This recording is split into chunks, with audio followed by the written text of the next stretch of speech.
This is TWiT. It is currently cheaper to take, I think it's Blade or whatever, the non-Uber one, from JFK, take their helicopter from JFK to Manhattan than it is to take an Uber from JFK to Manhattan, because all of the Uber surge pricing has been insane lately. Wow. Uber and Lyft prices. They've lost a lot of drivers. Yeah, they've lost a lot of drivers, and they've been raising prices because they need to someday maybe make money. And at least in Brooklyn and New York, it is like $30 to go a couple of miles. Is that the same where you guys live? Is it the same in Petaluma? $30 on an Uber? Yeah. No. To go a couple miles. No, I don't think so. No. That's that surge pricing. I haven't been in one for a year and a half, so I don't know. My daughter spends about $1,000 a month on Lyft. I don't know if that's germane or not. Yeah, I think Lyft is probably kind cheaper of than your car insurance. So. That is exactly why she takes Lyft, because I'm not buying her another car and paying for the car insurance. So she likes Lyft. I guess if you wear a mask, it's okay. I don't know. It makes me nervous. Yeah. Taxis Windows are cheaper, open, though. you know. Aren't taxis cheaper in New York, though, than Uber? Yeah, taxis are a lot cheaper now. I have downloaded taxi apps. And taxi makes money. Uber loses money on every ride. So I don't understand how this all works. There's some new co-op thing that I just downloaded recently. I mean, people have been saying this should happen for years. Co-op ride. I haven't had a chance to try it because, again, I haven't done an Uber or a Lyft in a year or two. But I feel like, Paris, if you've been in New York as long as I have, I feel like it took Uber such a long time to get popular here because taxis were always cheaper. Like, we didn't need it. Yeah, I think the thing that eventually tipped the needle is the convenience of being able to hail it anywhere or in different boroughs where maybe taxis weren't coming as often. But now it's kind of starting to tilt its way back a little bit. I mean, obviously Uber and Lyft are still really dominant forms of transportation, but the prices I've seen, I don't know, complaints on the Reddit New York City forums or from random people on Twitter, just that the prices for both of the apps have gone so high that people are going back to taxis. This is the New York Times from yesterday. Prepare to pay more for Uber and Lyft rides. Companies say they're charging extra because they don't have enough drivers to match the rebounding demand. So they lost drivers during pandemic? I mean, I think a lot of people didn't feel comfortable driving. Right. Yeah. And the surge is how much? I mean, according to the Times, they're saying 37% higher in March than it was a year ago. In April, the cost was up 40% over year. Some surges as much as 50%. Yeah, it might be. I think it's capped at 10 times whatever the base fare is. 10 times? Yeah, that's 1,000%. Holy cow! It used to be more, but a few years ago they capped it at 10x. I mean, most surges are not the maximum amount, but it's still pretty substantial. It can be really substantial, especially if it's during rush hour or bad weather. On a rainy day when people don't want to be standing outside waiting for a car, trying to hail a cab. The surge prices for Uber and Lyft can be really high. So right now, for instance, I'm in Brooklyn, and to get a Uber to drive me 3 miles to One World Trade Center would be $30 for an Uber X, just the basic one. Wow. You could probably walk it faster, too. Probably. Not now, maybe, because of Memorial Day, but most of the time.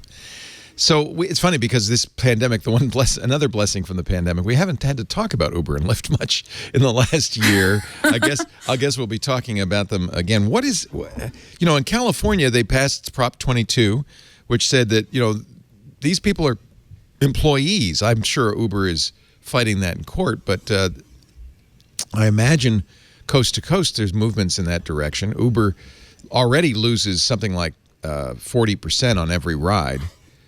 Because they have to pay the employees, the contract employees. Having to give them benefits, too, probably would make it even more expensive. I wonder if Uber is even tenable. Sam, is Uber designed around self-driving vehicles, not around drivers? It was not originally. When they started it in 2009, 2010, whenever it really got kicked off in San Francisco, the whole premise of self-driving vehicles was still so far off into the future. I mean, nobody was really seeing it at that point as a realistic near-term proposition. It wasn't until about 2014 or so, after Google started, posting videos of their prototype vehicles running around, and others started jumping into the space. That was around the time that Travis Kalanick came out and said, this is an existential threat to our business. But the problem for a company like Uber or Lyft is automated vehicles don't necessarily make their business any better, because today, they don't own any of those assets. They don't own the vehicles. They don't have to insure them or put fuel in them or maintain them. They're just paying the drivers. And if they try to have their own fleet of automated vehicles, their own fleet of robo-taxis, now they've got all those assets. They're going to be spending many billions of dollars a year on buying and maintaining and fueling vehicles. There's other kinds of costs. There's new costs that are associated with it. So just eliminating the cost of drivers does not necessarily get them to profitability. I think, and this is why Uber sold off their ATG group, their Advanced Technology Group, and Lyft sold off their Level 5 group that was developing automated vehicles. And they're just going to partner with the companies that are developing this technology and the automakers and say, bring your vehicles to our platform, just like drivers bring their vehicles to the platform today. And I'm not sure if the economics necessarily get any better for Uber and Lyft in that kind of scenario. Last quarter, Uber lost $108 million, but it would have been a lot more if they hadn't sold the Advanced Technology Group for $1.6 billion. It would have been significantly larger. They've never made any money. You really have to, No. They're basically funded by the investors who keep pumping money into Uber. You really have to wonder how long they can keep this up. They actually have done better, especially over the past year. They've had a lot of growth in the delivery business, Uber Eats and the other delivery stuff. Yeah, the Eats stuff, which led them to buy saved them. Postmates. They bought Postmates. Right. Yeah, they bought Postmates, and so between Uber and DoorDash now, they're kind of the two big dominant players in deliveries now, and the economics of that actually work out a lot better for them than ride hailing. In the past 4 weeks, more than 100,000 drivers have returned to the Uber platform, according to the New York Times. That's because they put remember, this is a company that lost $100 million last quarter. They put $250 million, they called it stimulus spending, into the effort to recruit drivers. Lyft spent $100 million. This is the modern world. You spend money to lose money. To not make money. Make money. I don't understand this at all.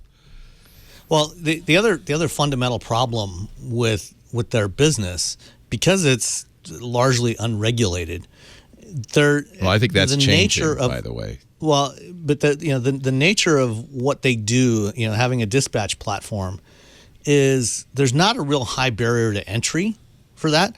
So, pretty much anybody can replicate what they have done, and it's just a matter of attracting drivers. So because it's asset light, you can come in, you can build the dispatch platform and start recruiting drivers. And if you're willing to undercut, if you've got enough cash that you can undercut the pricing. So there's always a race to the bottom on the pricing for the consumer side. And for consumers, there's no network effect, because there's no switching cost to go from Uber to Lyft or to any other service. Yeah. So they have to keep their prices artificially low. Right. Or taxis or city bikes. There's always... Yeah. The Times quotes a hospitality worker in New York who used to pay $20 for Uber rides to Brooklyn from Queens. The fare is now $38. A trip to the Bronx, $45. Ms. Sanchez recently realized airfares were nearly the same price as her Uber rides. When she found a $60 round-trip flight to Miami, she booked that. If my choice is to go to the Bronx or Miami, I'm going to Miami, she said. Seems reasonable. Yeah. So it seems to be the VC mentality, too. The chat room is saying, Faux Pas in the chat room is saying, Paris, that this is the Amazon model. Amazon historically didn't make money. They invested it back into the business, built the fulfillment centers, and now they're, extremely profitable. Can you compare this to Amazon, you think, Paris? I think it's a little different for the reasons we just discussed about Amazon. Part of what eventually ended up working at scale was their physical assets, their fulfillment center network, the way that their system worked in the physical world. Uber and Lyft really don't have that. I mean, they are incredibly asset light, and the only thing they have is this technology platform that allows them to connect to a supply of drivers that can easily evaporate, as we're seeing right now, and cause all of these issues in regards to accessibility and kind of keeping the cost down.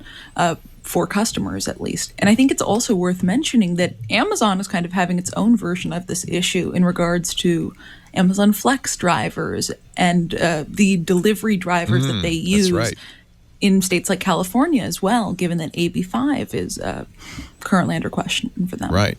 They There's have to also pay these employees. Go ahead, Brian. It's important to say that there's a difference, Leo, between a company that wasn't profitable for years because it chose not to be. Right. I don't think that Uber and Lyft have that luxury to choose not to be profitable.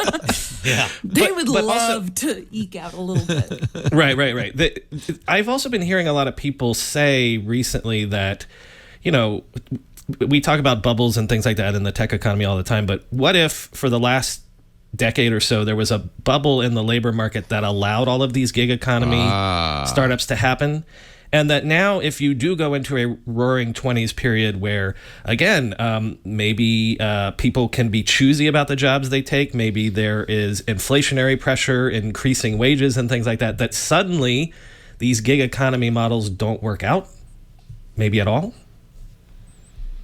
That's a really good point. Yeah. You know, both my kids graduated from college in the last few years, and both of them entered what is essentially a gig economy. When I got out of college, you had recruitment. You know, you had people on campus trying to recruit you. The idea was you get a job, you have a job for life, you retire with a gold watch. That has really changed, and it is now the expectation of a lot of young people that you're not going to ever have a lifetime job. You might not even have a job. You might just have a bunch of gigs. Yeah, that's increasingly common. You know, it's been that seems the case so for my kids. Unsatisfying and unsustainable. Or maybe that's just me. I think it is. You know, and I think until wages actually start rising, so that people want. I mean, you know, we've seen this in restaurants in recent months as well. You know, restaurants are having a hard time finding people to come back to work because they pay so poorly.